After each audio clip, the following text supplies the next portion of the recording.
Imagine being 15 years old, dressed in heavy silk, believing you're being escorted to a wedding ceremony and instead being led into a locked chamber. Inside the imperial palace, the doors close behind you, not for privacy, for control. The women in the room are not guests, they are attendants, instructors, witnesses. A court physician stands nearby, silent, waiting to record what happens next. You were told this was tradition. What no one mentioned was that every movement, every reaction would be remembered and judged. The months of enforced silence suddenly make sense. So does your mother's expression that morning, the way her hands lingered while fixing your hair, the way she avoided your eyes, not out of indifference, but because meeting them would have broken her. Because this ceremony isn't about love, it's about obedience. This isn't fiction. For more than 600 years, the Ottoman Empire maintained a system so carefully constructed, so psychologically brutal, that even its fiercest enemies would not have wished it upon their own children. A system spoken of only in whispers and later erased entirely. The year was 1623, and a 15-year-old princess was about to discover that imperial marriage had two faces: the public one, celebrations, music, blessings, gold, and the private one, performed behind sealed doors, documented in silence and remembered only by those it broke. What happened that night was not a private tragedy, it was the hidden cost of power, a cost every daughter of a sultan was expected to pay. When this story reaches the moment that unsettles you most, pause and tell me where you're watching from, because no one should witness this alone. Now return with me to the empire itself. For over 6 centuries, from 1299 to 1922, the Ottoman Empire stretched like a shoreless ocean across 3 continents. Its armies thundered from the walls of Vienna to the deserts of Yemen. After the fall of Constantinople in 1453, the city was transformed into Istanbul, the beating heart of imperial power, and Topi Palace rose as its most dazzling symbol. Within those gilded walls, the fate of nations was decided, but in the shadows the fate of souls was sealed, hidden behind lattice windows and endless corridors. The imperial harem formed a parallel world, a sealed universe where more than 800 women lived at the height of its splendor. Every breath was observed, every gesture measured. Advancement and destruction often differed by a single misstep. By 1530, when the title of HKI Sultan was bestowed upon Hurram, the harem became more than a domestic space. It was a battlefield of alliances, ambition, and silent wars waged without swords. Concubines, most of them Christian, captives taken from Europe or purchased in North African markets, entered the palace stripped of their past, but clinging to hope. Their days were filled with music, poetry, embroidery, and ritual obedience, all in service of a single fragile possibility: catching the Sultan's attention. Ironically, many of these enslaved women possessed more paths to influence and even freedom than the daughters born at the very summit of power, because royal blood came with its own prison. During the period historians now call the Sultanate of Women, figures like Kursum Sultan and Turhan Hatice Sultan exercised astonishing influence, guiding councils, steering wars and ruling from behind veils of protocol. Their authority reshaped the empire itself. But while these women wielded power, the princesses of the dynasty lived under a different fate.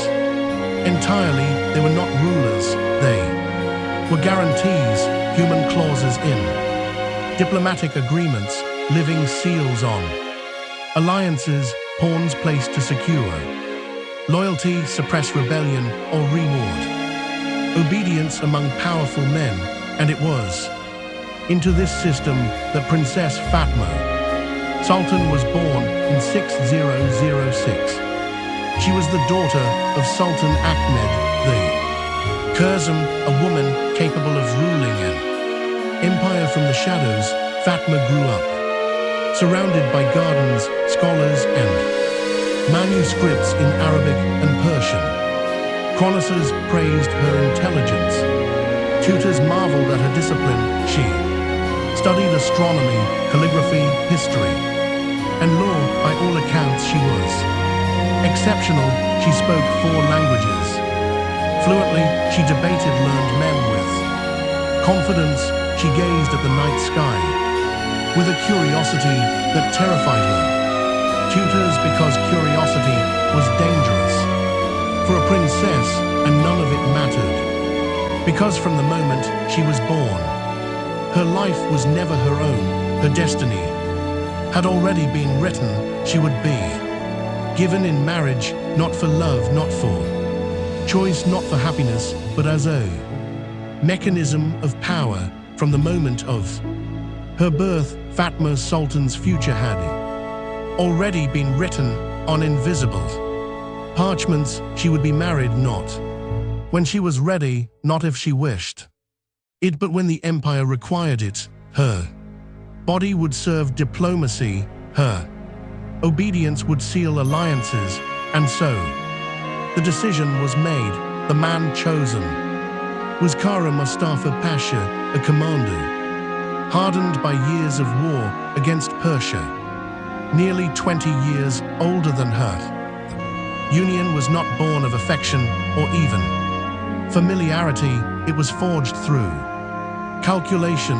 For him, marriage meant advancement, protection, and proximity to power. For her, still a teenager, it meant becoming a living instrument of state policy, a piece placed on the imperial chessboard. And 3 months before the wedding, the true ordeal began. The process was called Turvil and Mubarak, the so-called sacred education reserved exclusively for princesses.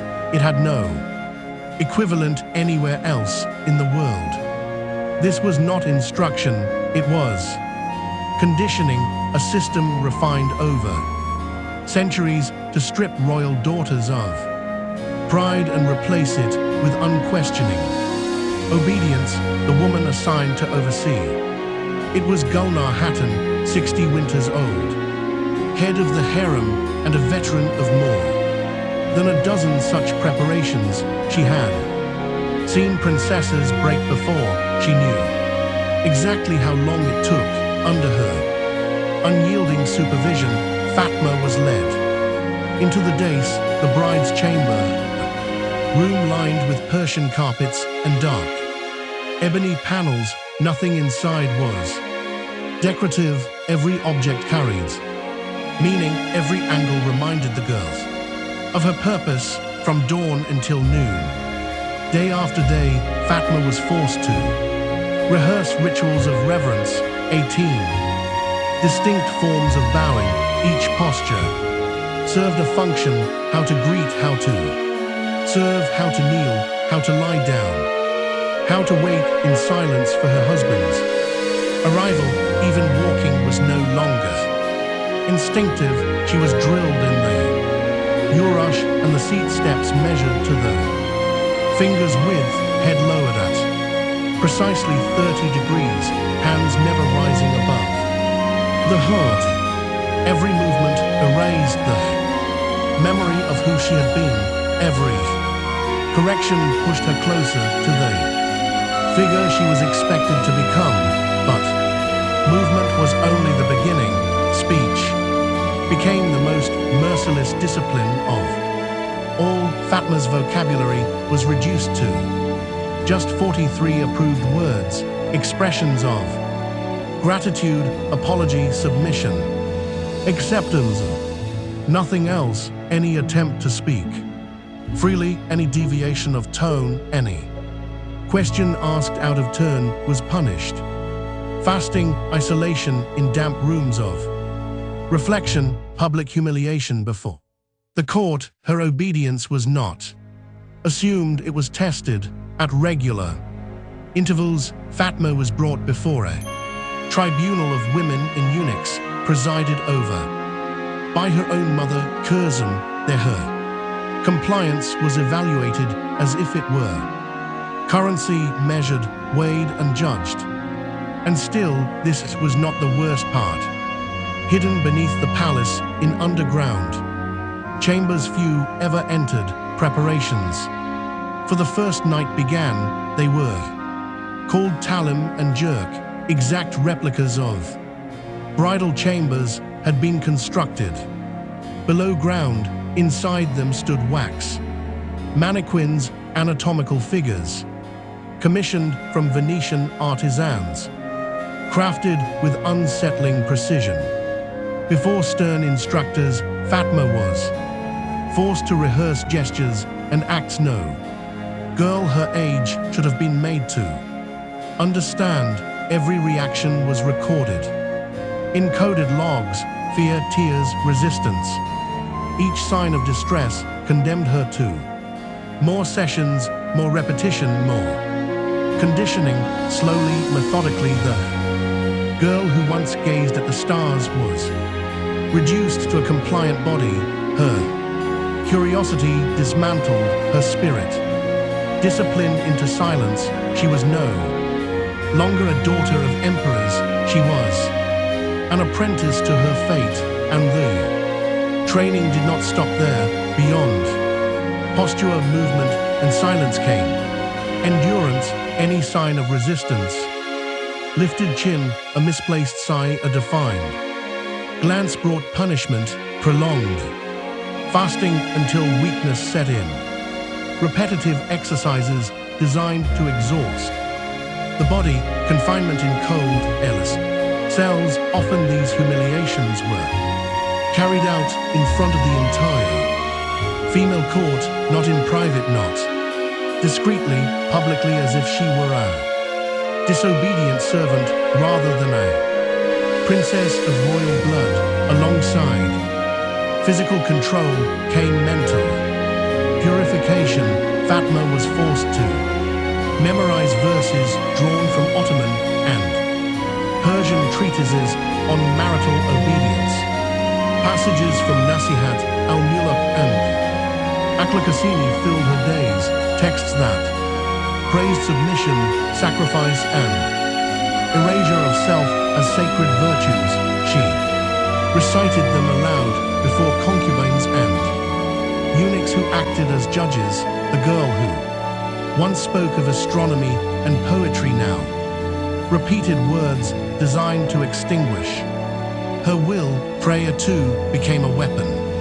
5 times a day, at exact hours, Fatma was required to perform specially composed prayers written by the empire's ulama. These were not acts of personal faith, they were instruments of control.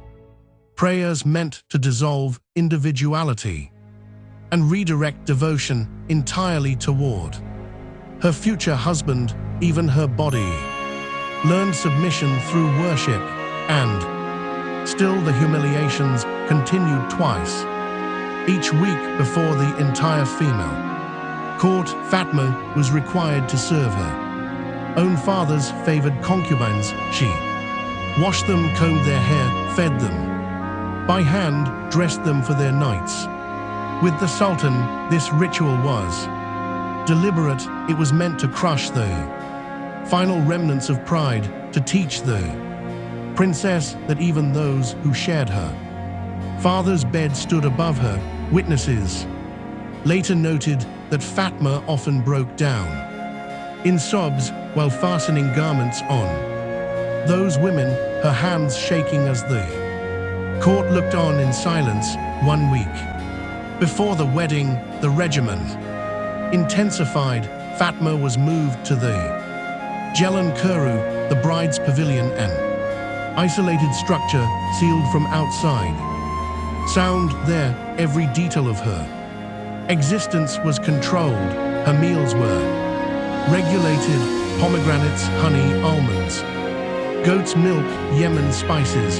Her baths were supervised daily using perfumed oils infused with valerian, poppy, and orange blossom. The elixir were prepared by alchemists trained in Cordoba and Samarkand. They were designed to calm, to soften, to induce surrender. The walls of the pavilion were draped with tapestries depicting ideal wives, obedient, fertile, silent, promised heavenly rewards for their submission. Venetian mirrors were placed strategically throughout the rooms, forcing Fatma to observe herself constantly, as if her own gaze had become another form of surveillance. By then she understood the truth. Her body no longer belonged to her. Her voice had been reduced to fragments.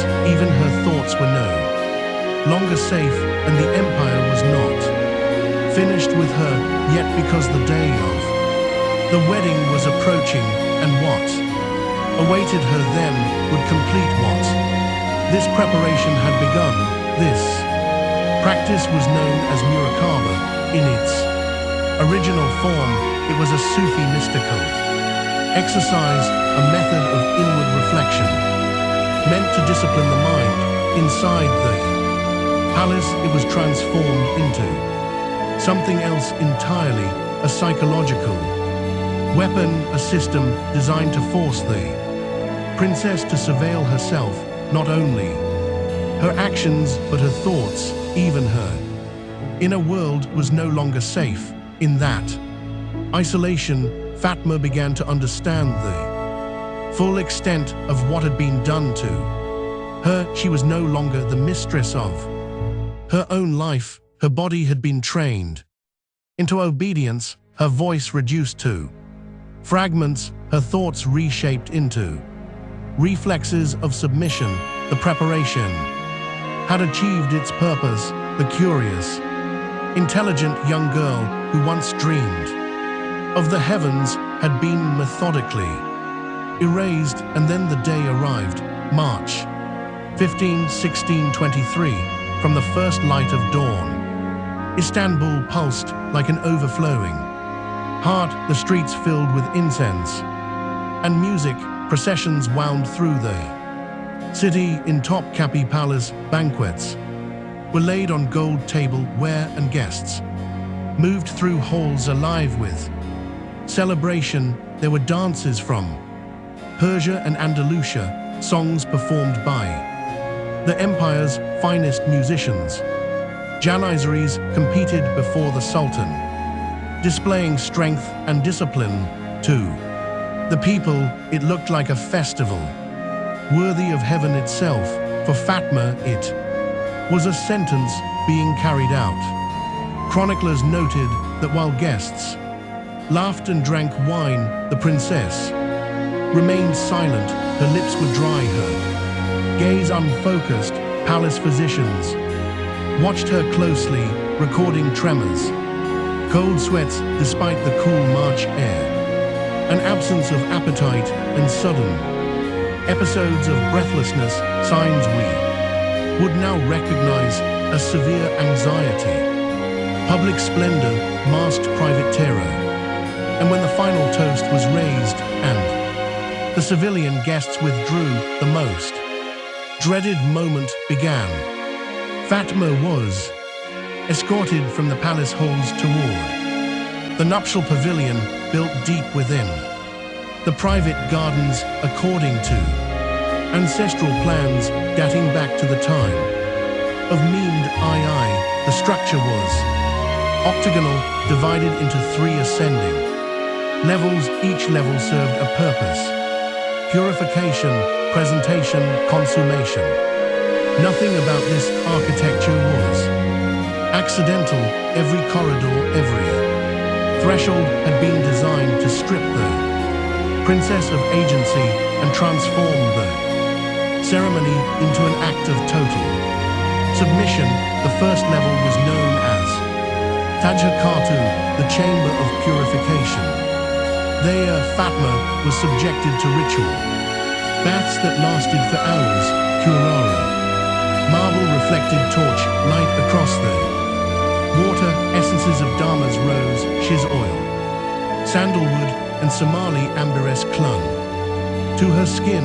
Alchemists applied ointments infused with diluted opium, manda, and other substances meant to calm the body and dull resistance. Court doctors described the resulting state as an ecstasy of mission.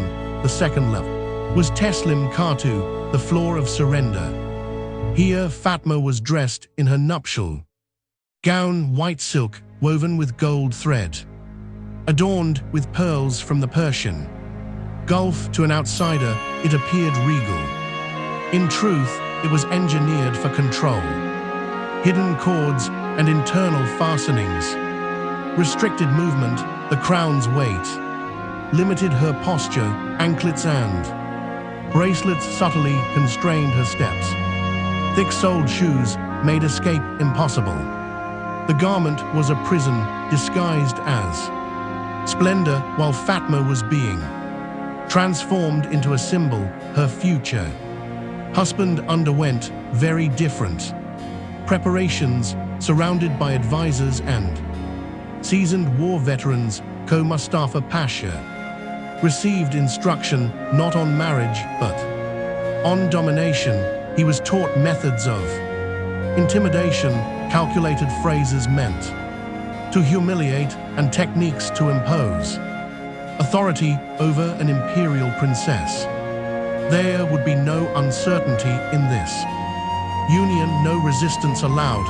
Then came the ascent to the third level, Sif Khatu, the chamber of consummation. Its walls were covered with tapestries depicting conquered cities, defeated armies, and captive princesses. The imagery was deliberate. It drew a clear parallel between victory in war and victory in the marriage bed. Furniture itself had been crafted for control. Beds with concealed cord systems, cushions soaked in soothing oils, low light designed to disorient and weaken resolve. It was there, surrounded by symbols of conquest, that Fatma faced her most feared night.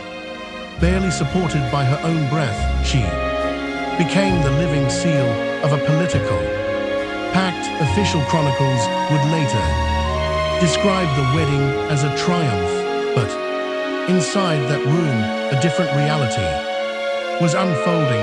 When the doors of the Sif Khatu closed behind the procession, Fatma was left alone with her husband. Medical records from the time describe what followed as a complete collapse of the spirit. Months of discipline and humiliation had exhausted her capacity to respond. Her body trembled uncontrollably. Her voice fell to a whisper. Her eyes drifted as if fixed on something no one else could see. Imperial doctors later named the condition SMA and tam total shock. Kara Mustafa Pasha, trained in sieges and battlefields, initially interpreted her state as defiance. He believed it was arrogance that needed to be broken. He applied the methods he had been taught: intimidation, controlled force, calculated gestures of dominance. But there was no rebellion to overcome, only emptiness. Fatma was no longer present. Her mind had retreated into deep dissociation, abandoning the body as a final means of survival. When the Marriage was eventually consummated. After hours of failed attempts, hidden. Observers recorded the event as traumatic for all involved. Documents written in Persian codes speak of internal hemorrhages, repeated loss of consciousness, and what physicians called Ruh Sakmek, the departure of the soul. From that night onward, Fatma Sultan was never the same. In the days that followed, even the strictest instructors in the harem were alarmed. The princess developed selective mutism. She spoke only when directly addressed, and then only in whispers. Her appetite vanished entirely, forcing attendants to feed her against her will. The brilliant child who once debated scholars and studied the stars had disappeared, and what came next would ensure she never returned. Episodes of uncontrollable crying began without warning and could last for hours. Were still what court chroniclers referred to as the disease of fear soon emerged. The mere presence of a man, even trusted eunuchs, was enough to send the princess into panic. Her breathing became rapid and shallow, her skin drenched in sweat. Sudden fainting spells left attendants scrambling to keep her conscious. Court physicians diagnosed what they called virginal melancholy. According to their medical treatises, this condition was common among imperial princesses. After their first wedding night, it was spoken of quietly, almost clinically, as if it were an expected consequence rather than a catastrophe. In modern terms, we would recognize it for what it was: irreversible trauma, a wound to the psyche that no simple remedy could repair. They tried everything they knew: herbal treatments, music therapy, Sufi spiritual exercises meant to restore balance to the soul. None of it worked. Nothing brought back the girl Fatma had been. In her place remained a subdued, obedient presence, physically alive but absent. Her books stayed closed, her instruments gathered dust.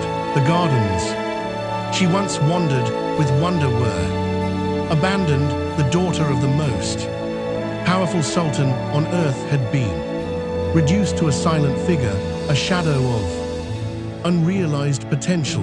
Her marriage to Kar Mustafa Pasha became mechanical. There were children, there were formal appearances, there was the outward illusion of stability, but behind closed doors silence ruled, distance replaced intimacy, routine replaced connection. According to later memoirs, the Pasha himself sought escape through military campaigns and opium, attempting to silence the guilt of having played his role in a ritual that destroyed the woman he married. Fatma Sultan lived 29 more years after that night. She became an ornament at ceremonies, an obligated mother, a wife without a voice. Her death came in 1652, officially attributed to a brain fever. It occurred on the anniversary of her wedding. For many within the palace, this was no coincidence. To them, it felt as though the weight of memory had finally closed in on her soul, and Fatma's fate was not an anomaly, it was a pattern. Palace archives recovered centuries later reveal that dozens of Ottoman princesses endured similar destinies. Some were marked permanently by mutism, others attempted escape through suicide or madness. A few vanished from official records altogether, as if they had never existed. The imperial machine, so meticulous in its protocols, was equally skilled at erasing inconvenient lives, euphemisms. Replace truth, silence replace names. Recently, translated documents speak of princesses who faked their own deaths to avoid a second marriage, of others who devised secret codes to communicate with sisters trapped in similar circumstances, and of a rare few who, with astonishing courage, petitioned the Sultan directly for divorce, defying a system that appeared unbreakable. These stories, buried for centuries in forbidden archives, reveal something crucial even in the deepest darkness. Resistance never fully disappeared. Tragedy of Fatma Sultan and of so many like her exposes an uncomfortable truth.